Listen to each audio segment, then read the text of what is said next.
Hi, my name's Thomas, and we are doing the topic malware, the good, the bad, and the ugly. In this course, we have learnt that there are 5 components to an information system. These are shown. The component that we are focusing on is software. Software is defined as a collection of computer programs and related data that give the hardware component of an information system instructions and is often referred to as the brains behind a computer. Most software is beneficial to an information system, but some software is designed to damage computers and networks. This is malware. Malware, or malicious software, is software that has the ability to gain access to a computer or information system without the user's knowledge or consent. There are 4 main groups of malware. These are infectious malware, concealment, malware for profit, and data stealing malware. Infectious malware is most commonly either viruses or worms. Common examples of concealment are Trojan horses and backdoors. These disguise themselves as legitimate programs. Data stealing malware includes keystroke loggers, spyware, and backdoors. The theory behind malware was first published in Theory of Self-Reproducing Automata, written by John von Neumann in 1966. An experimental self-replicating program was written in 1974. This spread within a controlled network displaying the message, "I am the creeper, catch me if you can." This was later named the creeper virus when Fred Cohen suggested the term virus. Fred Cohen also demonstrated the first virus in 1983, which was able to install itself to or infect an information system. Since these have come more complex and damaging viruses and other forms of malware have evolved, malware has now evolved further and can infect other technologies like mobile phones and spread via Bluetooth. Hello, I am Anjali. I would love to introduce how does malware get on computers. There are 2 kinds of self-replicating piece of code named the virus and the worm. Virus, it cannot exist on its own as a standalone executable and often propagate through removable shortage, emails, and download all shared directories.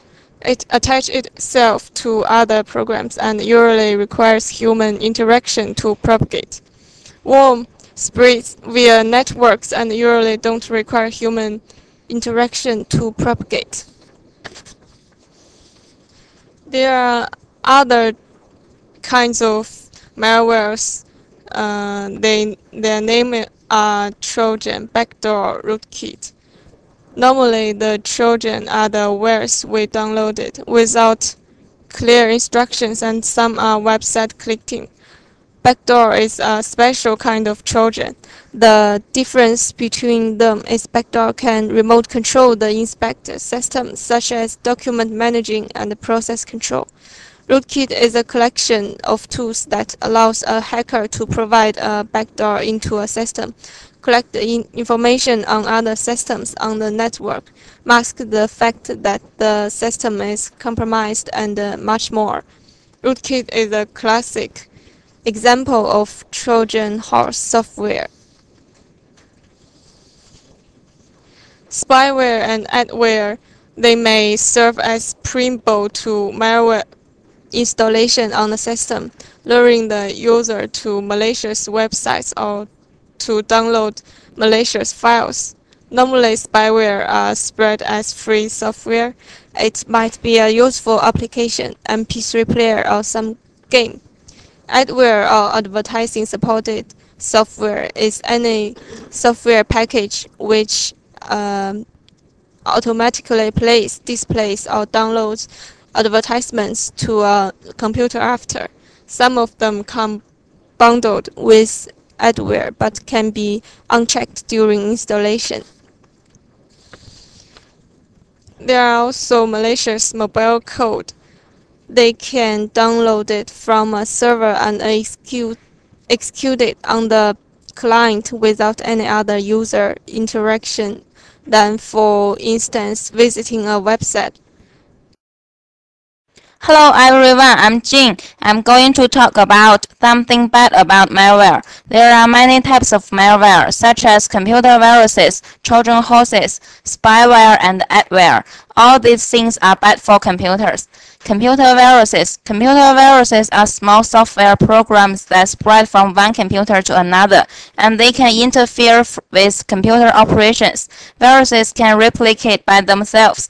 They are very easily spread by attachments of funny images, greeting cards, audio or video files. Viruses also can spread through download. They may hide in illegal software you download. Almost all viruses are attached to an executable file. That means viruses may exist on a system, but if you do not activate the system, viruses are not able to spread. Trojan horses. A Trojan horse looks like a useful software. This is a program that quietly runs in the background, inviting the user to run it, while spreading its malicious code. This code can do lots of things. It can start right away, or it may simply install a program that won't start for some time. Once it does run, it can delete all of the files on the computer, or it can infect the computer and try to infect other computers on the network. Trojans are also known to create a backdoor on your computer that gives malicious users access to your system. Possibly they can have your personal information and password. Unlike computer viruses, Trojan horses cannot be replicated. Spyware. Spyware can be downloaded from websites, email messages, instant messages, and from direct file sharing connections. The users don't know they get spyware on the computers. Spyware hides on personal computer, and it is difficult to detect. Spyware can collect personal information from users' computers. Also, spyware monitor users' computers secretly. Adware. Adware is a software that downloaded to your computer to show you advertisement. Usually, you download adware from internet without knowing it. No one wants to see advertisement. Whenever you run a program, there is something similar to spyware. Some adware can collect information from users, and the information can be sold to third parties. Also, adware may slow your system down and make your system unstable. Next, Leah Zhu is going to talk about what do we do when we get malware on the